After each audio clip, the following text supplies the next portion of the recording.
right. It is the Danny Cutler Show on Independent Radio, KWSS 93.9 FM, and streaming at kwss.org, and also via Zoom this morning because I have filmmaker extraordinaire with me, Maddie Steinkamp of Mango Skies, and good friend too. Actually, good friend, then filmmaker extraordinaire. We'll put it in the proper order. Thanks for having me, Danny. How are you, Maddie? How are you? I'm good. Can you hear me okay? I can hear you great. Okay, great. So how are things going? Things are exciting, we're getting ready for the fall celebrations all around town. Oh, so nice.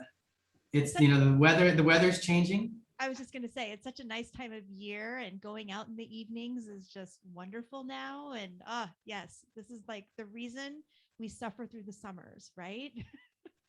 Yeah, and I also feel like there's been the venues around town have done such a great job of like hosting events and being safe about it. And so like there's this new like just kind of like good feeling like when you're out and about at a restaurant or at a concert venue or even just like public events that it's not so scary, and I think I know. it's exciting. It's exciting to feel that. It is. It's wonderful. And case in point, Strawberry Hedgehog just opened their doors again after being, closed for the entire pandemic and going online only. So what, a year and a half, pretty much? I mean, 19 months. Yeah, 19 months we were closed. So yeah, you finally opened the doors again, and I'm so happy. I had to stop by it on Sunday because it was just so momentous. Thank you for being there. It's so overwhelming to feel so much love from the community. Both myself and my wife, we're just so thankful, for all the support through the pandemic, with Strawberry Hedgehog. People, totally followed us through the changes. We kept the store open as long as we could when it first started, but once it started getting crazy, we were at the epicenter of the pandemic in Phoenix. So I mean, like our zip code was the heart of it all. Yeah. But we kept everybody safe, and we made it out alive. Yes. And yesterday we got to open our doors again, and we'll be open every Sunday for the rest of the year till the holidays, kind of thing. But it's one of those things that we've kept our manufacturing going the entire time. We haven't closed our manufacturing doors at all. And that's not fantastic. 1 week. That is so fantastic. We've been distributing to stores all over the state, in Southern California. We've been shipping online orders all over the country. And it's been really, really amazing to have the support to keep our doors open that way. And to have the community support that we have. That's the only way that we're able to be open now every Sunday. We've been doing some like open air events, like there's like some farmers markets that we're a part of. But we're still doing it. Tracy's making, handmade vegan soaps for the world. So and we're keeping our community clean with sanitizers and just good, healthy products that, it's interesting. You don't realize when they're going through the businesses of essential businesses, how essential the soap making really is, and the obstacles that we had to go through just to keep making the product so that thousands of people could have soap to clean their hands. And not have to rely on soaps that maybe affect them negatively through the chemicals that other soap makers put in there that we don't. That's true. It's literally a health issue for people. Like Tracy, when she started, that's why she started Strawberry Hedgehog. She started making her own soap.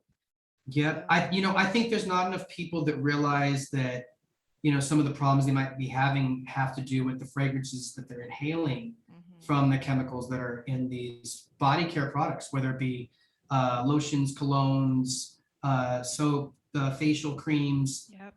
If they have fragrance in them, they're going to have chemicals that are possibly harming you and can lead to cancer. Like it's very severe now. And the FDA and all the different, companies have come out against fragrance and parabens and stuff like that, that Tracy hasn't had those things in her products ever. Right. And just having that clean soap also feels so good. I know you get it. I know you get it. It's totally different though, right? Like it's crazy. It is. As somebody who will. I'm a fan of my wife, like course. so You have before a very we even biased did. opinion, but Right.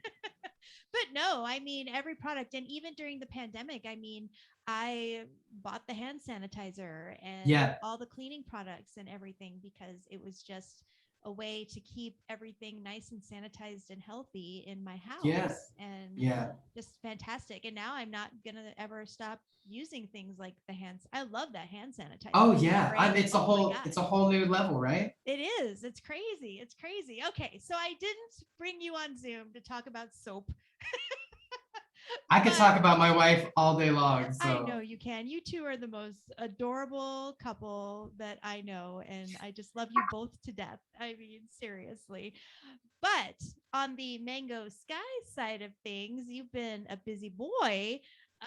You have a wonderful new immersive experience that is happening at the Irish Cultural Center downtown. The opening is this Friday, the 29th, and it's called Immersive Ireland. And it is film footage that you took in Ireland, and you've created an entire installation working with the Cultural Center around it, a whole exhibit. And I don't even know where to begin asking about this because I remember when you went to Ireland, and I remember seeing photos and all of the, all the footage that you took because, you share. And I mean, you did not start out going, this is going to be this exhibit, right? No. So what's the background? Go back to the beginning of just going to Ireland. When did you go to Ireland? So my wife and I, before we were married, we went to Ireland back in 2014. It was our first trip to Ireland. And both of us have pretty significant Irish lineage. Even though my last name is Steinkamp, which is German. Both my grandpa Steinkamp and my grandma Steinkamp were both, if my grandma Steinkamp was actually full Irish. Her parents were a Doherty and a Ronan that were married together. And my grandfather was half Irish. So he was a Steinkamp married to a Hardman. Okay. So on that side, I have 3/4 of my family, even though it's a German last name, are direct descendants from Irish royalty and like the original clans. And so that's part of it that we learned through this kind of process. And then on my mom's side, my grandfather, Grandpa Kaiser, which is my mom's maiden name, another German, well, actually Swiss German. His grandfather from his mom's side was actually Donaldson, which is another, it comes from the O'Donnell clan, which is another back all the way to like possible royalty in the clan world, the tribes of early Ireland. And so we found all this out, and Tracy did, her like DNA thing, and she found she's Irish also. So we went to Ireland just because we're like, if we're gonna go somewhere overseas, let's go to like the place that makes the most sense of our heritage that we've, that our parents don't really know about yet either. And so we went to Ireland first, and it was overwhelming. It was, storybook everywhere, like there's fairy circles, and there's giants, and there's these amazing stories and things that you see that are real enough for you to go, this isn't a joke. Wow. This isn't one of these things that is like just a fairy tale. Like you can see that this is part of their like lives and stuff. So we became super entranced. I started writing my first fictional short story while we were there, and we filmed everything. And so we came back from that, and we're like, okay, well, now we got to do it again. And we went about 2 years later, we went in 2018. Okay. So 4 years later. And when we went back the second time, I was like, I'm not going back to Ireland without trying to ask this woman to marry me. See, I remember So that too. yeah, so it was our engagement trip. She didn't know this. Right. But we get all the way to Blarney Castle. And also on this trip, we started finding places of our lineage. We started looking there now. Now that we knew some of these connections, we started looking there, like, oh, where did we come from? And we found the church that my great grandparents got married in. The city where my name like originated from, the Ronans and the O'Donnells and the Donaldsons, and we filmed this beautiful places. And the whole goal was we'd film it all so we could bring it back to our parents that maybe couldn't travel there, kind of thing, and just show them like this is where your family was from, and show our cousins and stuff like that. And I planned on making after that one. Oh, and Tracy said yes. Yes, that's and true. then The end of that story. yeah, then that part was she said yes to the engagement. And what was cool because like I did the whole like, let's go to the Blarney Castle, and you kiss the Blarney Stone, you get the gift of gab, and then you ask the woman to marry you, and then she says yes, it's because of this, curse over the stone, right? Aw. It all worked. Good.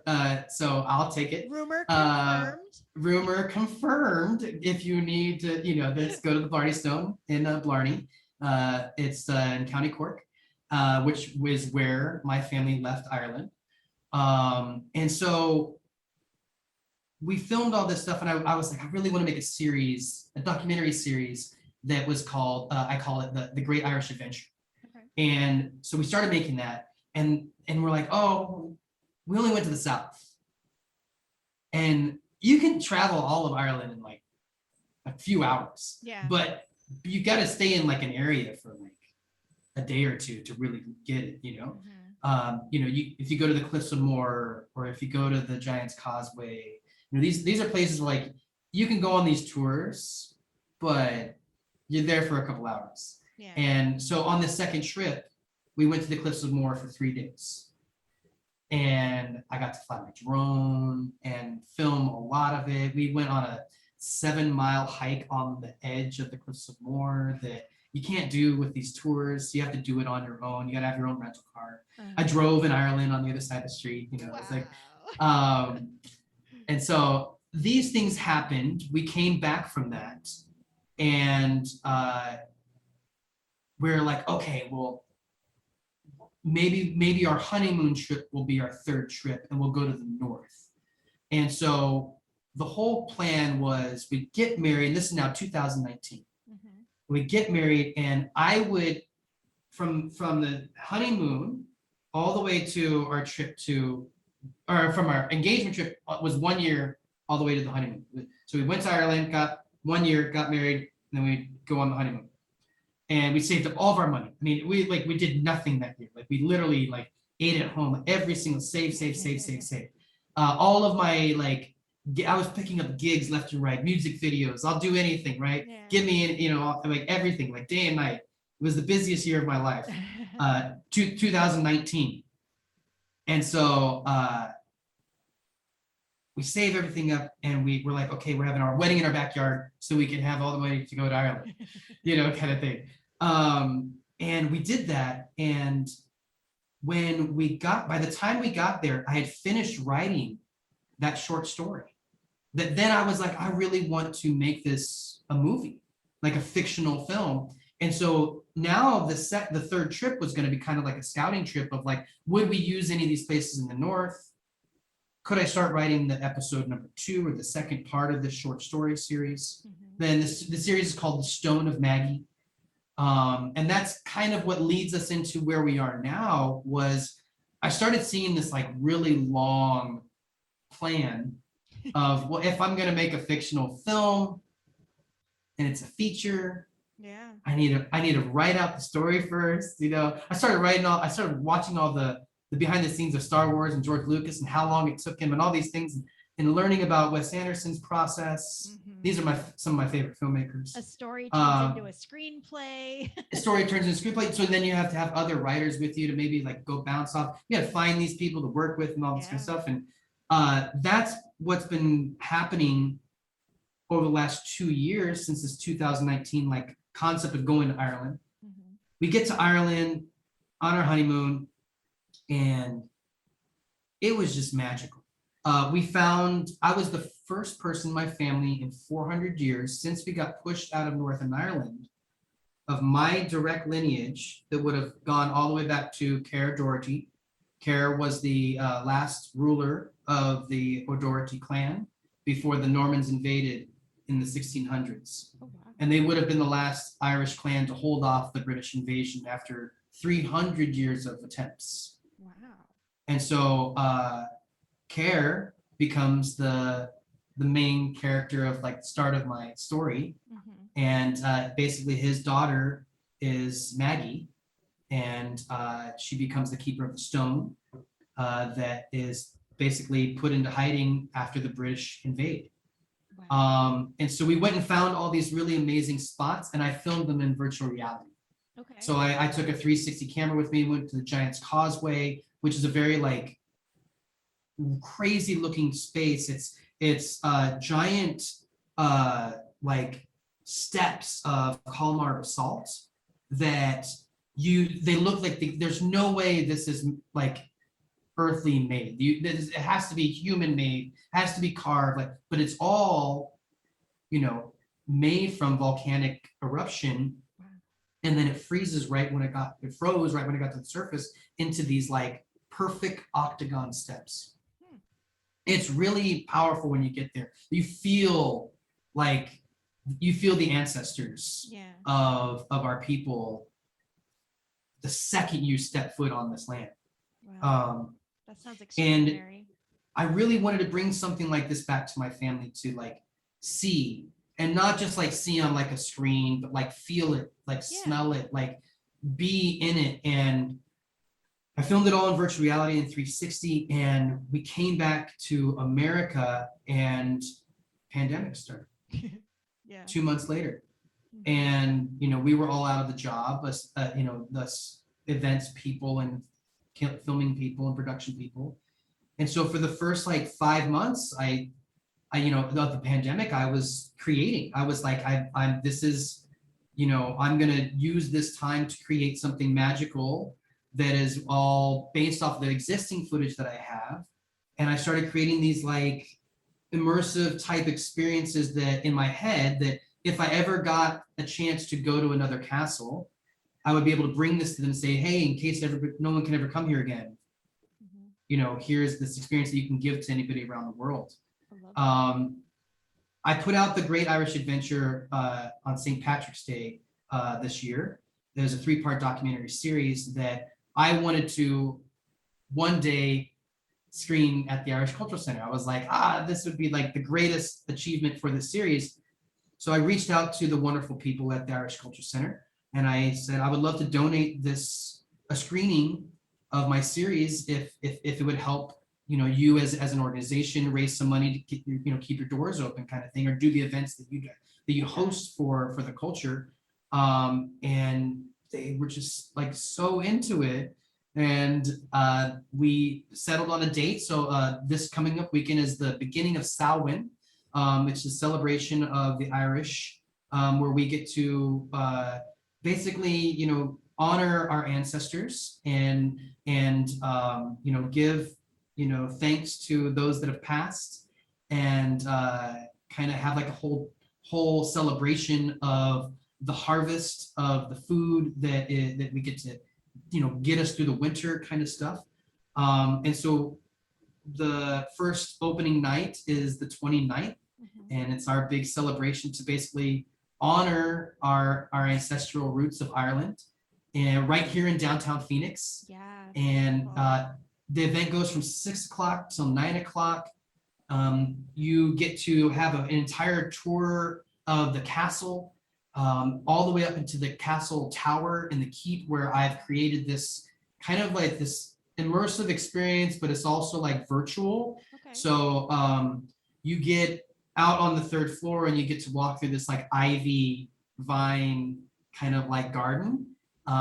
Opens up into the keep where you get to go and sit on these park benches and basically get away for about 3 minutes into the scene that I'm projecting in front of you. Oh, wow. And you get to kind of transport there subtly, but then along with that, you can pick up these VR goggles and put your phone into the goggles and put it right up to your face. And then all of a sudden, everywhere you look will be on the Giant's Causeway in Northern Ireland. Wow. And you get to literally like, you can look straight down to your feet all the way up to the sky and see the clouds rolling above you.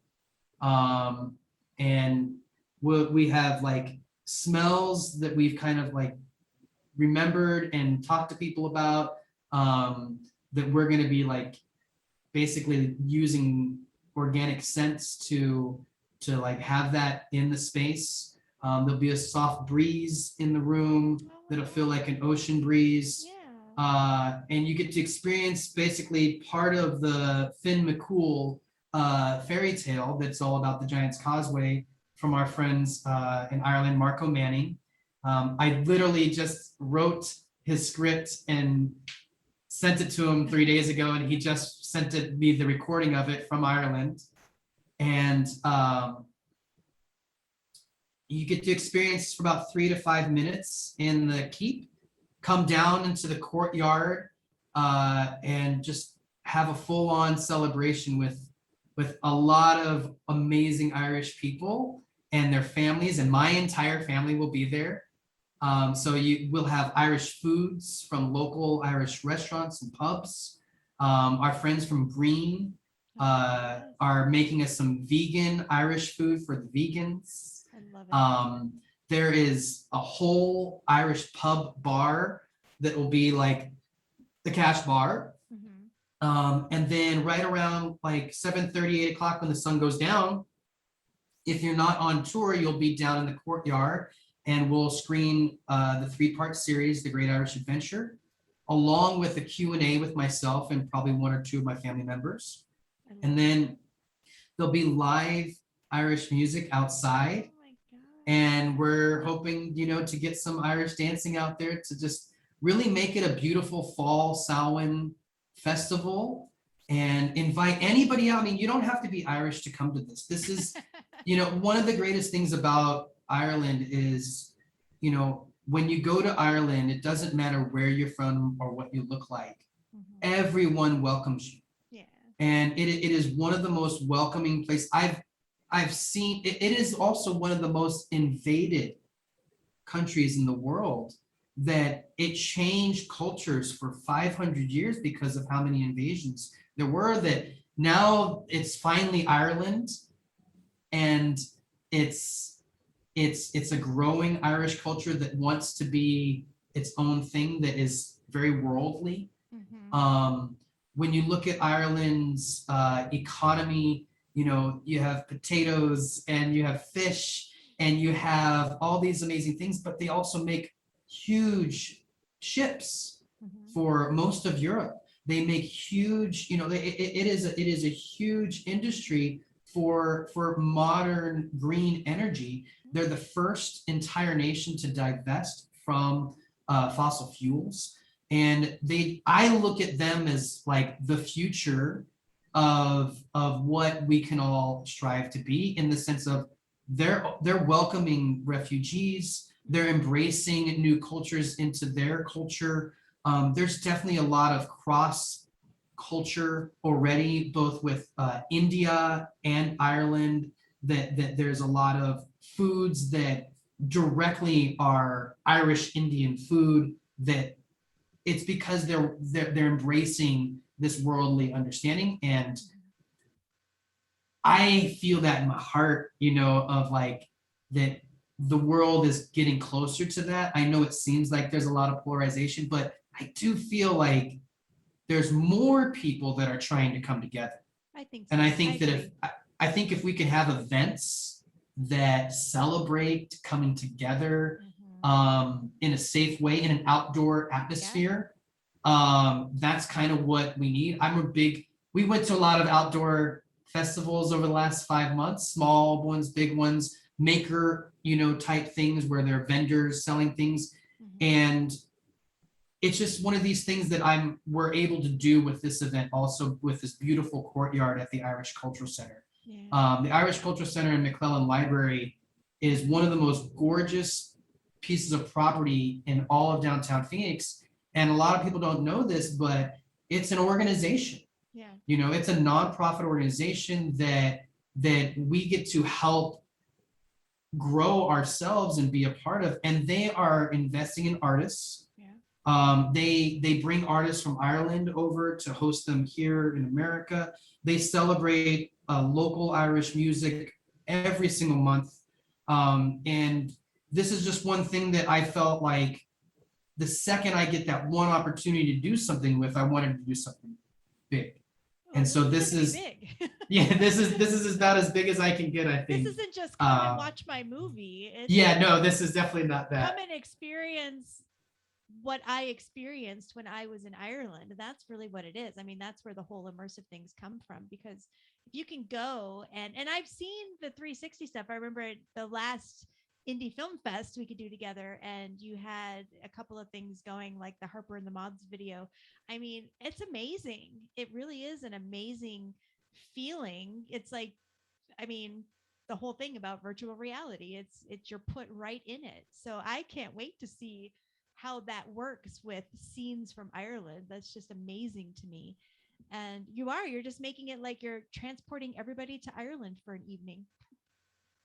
Yeah, I mean, that's what I hope, I'm very thankful to my collaborators that are helping me, creative friends that are really helping me through this process. The Irish Cultural Center, they have such an amazing team that on day one, on our first meeting, they were like, yeah, here's the whole castle.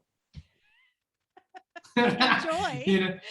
What can you do, and it's like, oh my gosh, I love that thinking, though. It's just like they saw the vision right away of what you wanted to do, and they were just like, let's just go with it and see what we can make out of this. And I mean, it's so nice when people like see that right away and can just want to be a part of that.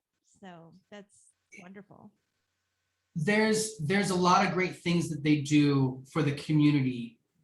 Number one, I believe they're the largest Irish library outside of Ireland. Oh wow! And so like the idea of being of finding books that are not at your typical library is right there in downtown Phoenix. Mm-hmm. They have book clubs, they have classes, they have genealogy things that you can find out if where your family's from in Ireland. They do a lot of these things through their membership, and we became members during the pandemic. I'd be surprised if you hadn't. Well, and I didn't know about it before. Like part of this too is like once we started, once we couldn't go back to Ireland, we're like, well, how do we do this here? And it's like we need to become, members of the right organizations that are supporting, Irish culture, and also not just supporting Irish culture, but Irish people supporting other cultures to make a more well-rounded Phoenix. Right. And I do think that is one of the exciting things, not just about the Irish Cultural Center, but the Jewish Cultural Center and the Japanese Cultural Center downtown, all right there along Margaret Hans Park. They're all working together to try and bring this, their individual culture to Phoenix, but they're embracing all of the cultures around them that really make a more, I feel, a more loving and a more creative just community downtown. Of course. And I think we are growing that way. I think that Phoenix is growing in a creative way that is celebrating the idea of like inclusivity, celebrating the idea of coming together, and you have something different, so let's celebrate that too, kind of stuff. And I'm not used to that. Let's please come and teach us. Yeah, let's learn from each other. Let's learn from each other. And this is my contribution to that whole thing of like, a lot of people don't know this, that America won the Revolutionary War against British and France, and mostly because half of that military were Irish slaves to the British. So there's only 1 million people in Ireland. I think there's maybe 3 million people in Ireland. There's 30 million Irish Americans. And Phoenix has the largest or second largest Irish American population in the entire country. And so part of that was like, I don't see that. I don't see that in events other than the Irish Cultural Center. And so I definitely felt like, I want to make sure that my family is doing their part in being, part of this community as an Irish American. Sure. That I'm not just being blind to the fact that, yeah, I was born here, but my family, if you just go 150 years back, they were in Ireland. We came over in 1920, or 1820. And so we came over in the potato famine. We were part of 1 million refugees. Wow. And not all of them were allowed to come into America. Some of them had to go to Canada first. Yeah. So, I mean, like, if you think about like what's happening right now with different parts of the world needing a home, the Irish came over with 1 million people in the 1800s, and now that's 30 million people in America. And so I think those things are really, significant when you think about American history, Irish history, my family, where we're from. I mean, granted, we also have a huge, like, long-term lineage with the Steinkamps that are German, that are Swiss German from the Black Forest, that is a whole nother level, that goes all the way back to Caesar, to finding out that, my Kaiser lineage is actually Italian. Wow. And that the name Kaiser is a derivative of Caesar. And that's a lot of unpacking. When you find out, when you think you're Swiss your whole life, and now you're Irish Italian. That is quite the rabbit hole. Once you get started too, and you just dive deeper and deeper, it's like, it's amazing the connections that you can find. Yeah. Which is, I mean, it's so fascinating. Someday I'll dive in because I'm Polish. Yes. Yeah, I'm Polish. I'm 100% Polish too. Both my parents are Polish. My great grandparents came over from Poland. So have you been there? I have not, and it's okay. Definitely on the bucket list for sure, because I would like to dive a little deeper and see where my side comes from. Yeah. I strongly believe that when you get to the place where your origin of your family is, you feel it. When we got into Northern Ireland, up where Carrackarrackie is, it's the castle, the last standing castle of the O'Doherty clan, up on the Isle of Doe in Northern Ireland. When we got up there, I literally stepped foot out of the car, and just tears. Wow. For an hour. Wow. Couldn't stop. I felt like I heard my ancestors say welcome. It's amazing. And it was the first time a family member of mine from my direct lineage would have stepped foot on that land in over 400 years. That's powerful. That's very powerful. And I really hope that even if people aren't Irish, and even if they don't come to this event, that they might hear this interview, that they could say, I'm going to start looking for my origin, because I really feel like it has so much to do with our identity that we don't even know. Mm-hmm. I didn't realize how much of my identity was Irish until I started going down this path of, wow, that's an Irish tradition. Yeah. But we weren't taught that. Right. You just do it. That there are subtleties of ways of saying things or doing things that we didn't know came from our Irish, background. I didn't know that, the reason why I love potatoes so much is because I'm Irish. I don't think that's the case, but I do love a good potato. Yeah. There's a lot of ways you can have it too, including vodka, but if that's your thing. But no, it's just, I completely understand. And I mean, what a fantastic experience. And it's so, wonderful for you to share that and hope that others will maybe get a little bit of that experience. And you're right. I mean, you talking about this makes me want to just like look at flights to Poland and figure out a whole thing and talk to my family in New York about, because my grandparents have passed and my great grandparents have passed quite a time ago, and just to try and start that path and see who I might find, and ask my mother questions, and it just gets the wheels turning. It makes you really wonder, who am I, and how did I contribute, how did my past contribute to who I am now, and what am I moving forward into my children who are half Polish, right? So I mean, it's really fascinating to think about, and it makes me excited for seeing this exhibit at the Irish Cultural Center. So the grand opening is Friday night, and it goes from 6 to 9, correct? Correct. Yes, and there are still tickets available. So if you go to azirish.org, you are able to get some tickets to opening night. But if you can't make it to opening night, the exhibit is going to be there for a while, right? So the exhibit will be there for a whole week.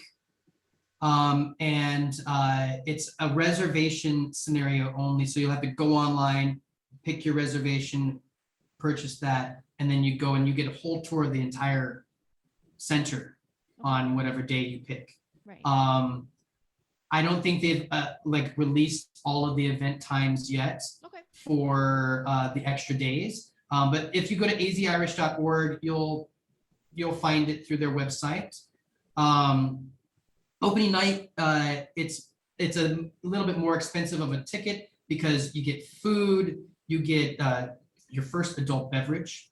Mhm. So if you want to come and have an Irish whiskey with a little Irishman, I come do that. And also the entire event is part of it. And we're doing quite a bit extra Right. on of opening course. night. Yeah. That, Well, it's a big deal. You should do yeah. extra on opening night. Yeah. Is the movie going to be screened the rest of the week or no?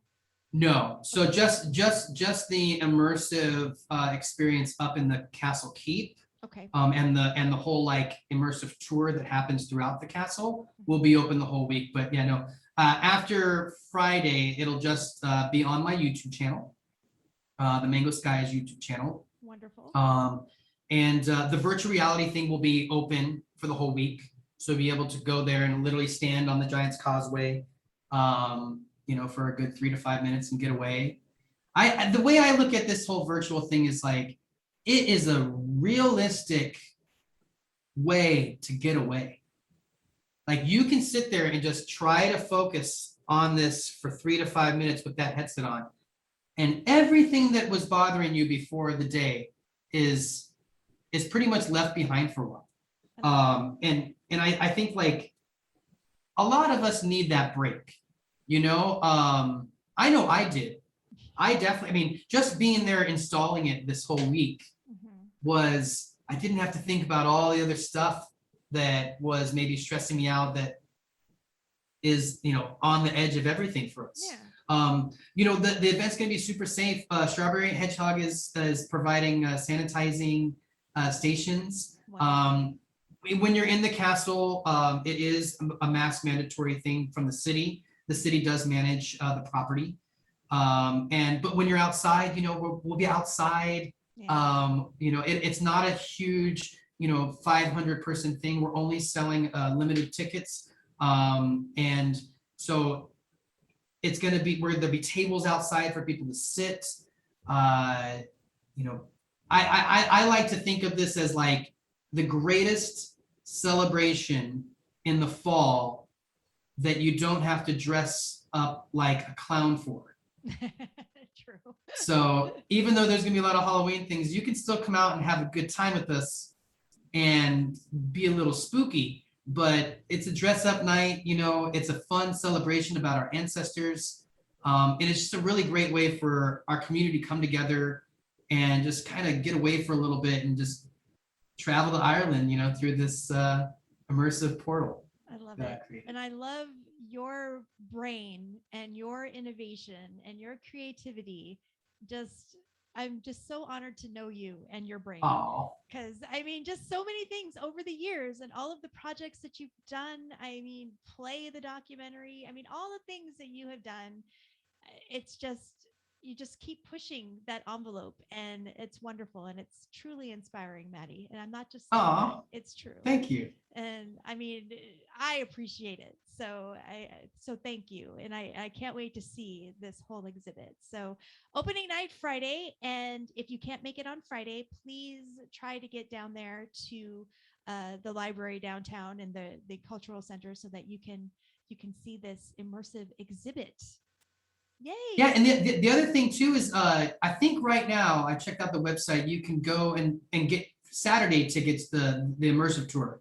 Oh, nice. So there are Saturday tickets available that they have launched already. That is just the immersive tour. So if you can't come Friday night, you can come during the day. We've blacked out all the windows, so it'll be pretty interesting during the day also. Oh, wonderful. And if you want to see it again, you can come back because you'll have time. Yeah, and it's family friendly. So there's the Irish bring their kids to everything. So Yep. I love it. I love it. Oh, Maddie, it's been so wonderful catching up with you and learning a little bit about Ireland too. I've loved this so much. And now I'm just thank you for having me. I'm gonna go call my mom and say, Mom, tell me everything about the Kowalskis, please.